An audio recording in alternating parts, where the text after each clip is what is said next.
morning. Welcome to the E3 Weekly Market Report. I'm Pat McClatchy, and exports are just coming out. Let's go straight to them and look and see what we've got. We'll start with cotton. The cotton export figure is sales figure is 173,900.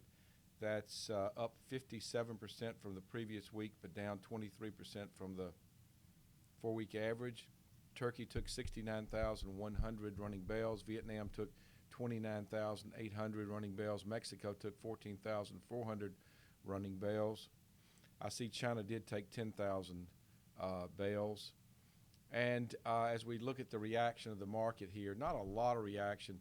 The market was up 40 just as this was coming out. Right now it's up about 35 to 36. Let's now go to soybeans. The number of net sales for soybeans, 440,100 metric tons. That's up 70% from the previous week and 35% over the 4-week average. China took 281,400 metric tons. Mexico took 93,800 metric tons, and Indonesia took 85,900 metric tons. Soybeans were up 2.5 just as this was coming out. Right now, soybeans are up 2.5. No change there. Corn. A bigger number than we've seen. Corn, 1,097,600 metric tons. That's up 18% from the previous week and up 25% over the 4-week average. Colombia took 301,000 metric tons. Mexico took 202,000 metric tons. Japan took 183,800 metric tons. Corn was up 1 cent when this came out. Right now, corn is up 0.75 cents. No real reaction there. Going to wheat. Wheat, 344,300.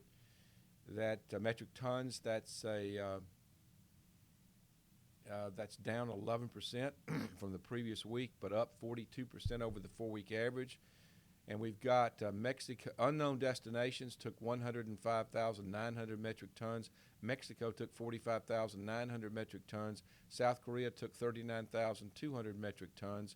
The wheat market was up 3 3/4 just before this report. It is up 3 3/4 right now. No change. Looking over at cotton, we are moving up some. We're up about 50 right now in cotton. We were up 40 as the number came out. We dipped about 4 or 5 points, and now we firm back up some. We're not a lot higher, but we are somewhat higher. Let's take a look at what's happened here recently in these markets. As we talk about cotton and we talk about soybeans, corn, and wheat, they all have one thing in common, and that is they've sold off recently, and just recently or this week have all of those markets have made or touched significant lows. Let's start with the grains and oilseeds. Soybeans saw a significant low yesterday at 8.56 in May soybeans. Right now, the May soybeans are at 8.64. Looking at that market,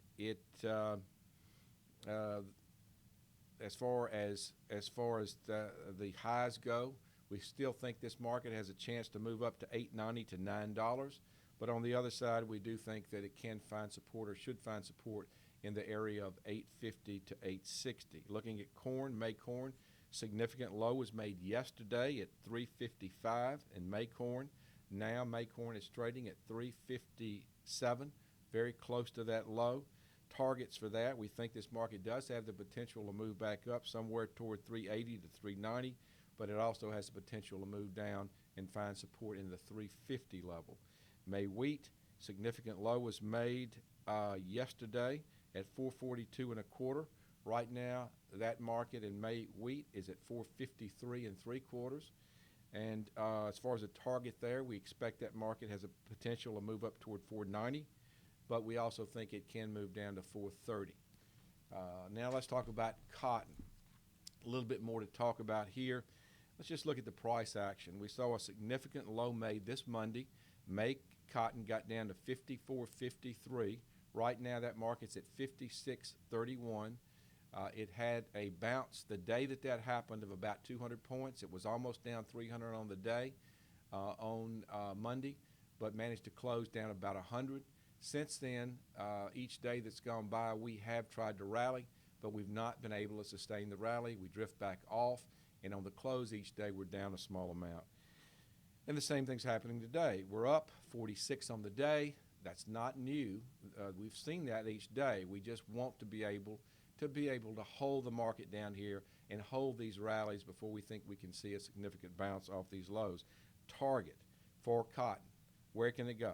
Well, I'll first tell you now, we'll talk a little bit more about this in a second. If China's reserve plans are announced, what cotton they're going to release out of the reserves, then this market has potential to move back up. How high? We're so low down here, it's hard to really look significantly higher, but I think certainly towards 62 cents and possibly higher if we get that announcement out of the way. On the downside, we saw it on Monday, anywhere from 54 to 55 seems to be where support comes in the market. So the next question is, why has cotton done what it's done? And we'll go over that. The anticipated release by China of their cotton reserves has made people very, very nervous about the market that normally buy cotton, the mills, for instance. The combination of waiting for that announcement and thinking it's coming soon, in addition to that, seeing on occasions, not constantly, but on occasions, the Chinese forward cotton markets and futures cotton markets have come under pressure. Those two things have caused the mills and others that would typically buy the market and would have supported it before now to back away and wait and watch. And the backing away, at the same time large speculators are pushing the market down and selling it, has created a market that just has not been able to do anything but sell off. So what does the future hold? Well, if we can get an announcement out of China, I think we'll see these markets trend right back up. Until then, we're going to be in a highly charged, very volatile market that can swing within this range of 54, maybe 58, and just stay in that range until something happens. So that's where we are right now. There was some thought that there would be an announcement by China on Monday. That was the rumor. It did not come true. Typically somewhere in the first quarter of the year is when they make these announcements of releasing the reserves. These reserves are considered to be low-quality cotton, and it's just a matter of releasing what they're going to release into the market. It doesn't compete with the high-quality cotton that we're growing here in the U.S. So let's look one last time at where the markets are. Cotton market is up 32 right now, trading at 56.24, 56.25 with a high of 56.51. We've got soybeans up 2. May soybeans 863 and a half. We've got May corn up a penny at 357 and a quarter. We've got May wheat up 4 at 454 and a quarter. So some of these markets have drifted back off from the highs that we've seen, but they're holding right now at the moment. So that's really it for today. Thanks for being with us today for the E3 Weekly Market Report, and we hope you have a good day. Thank you.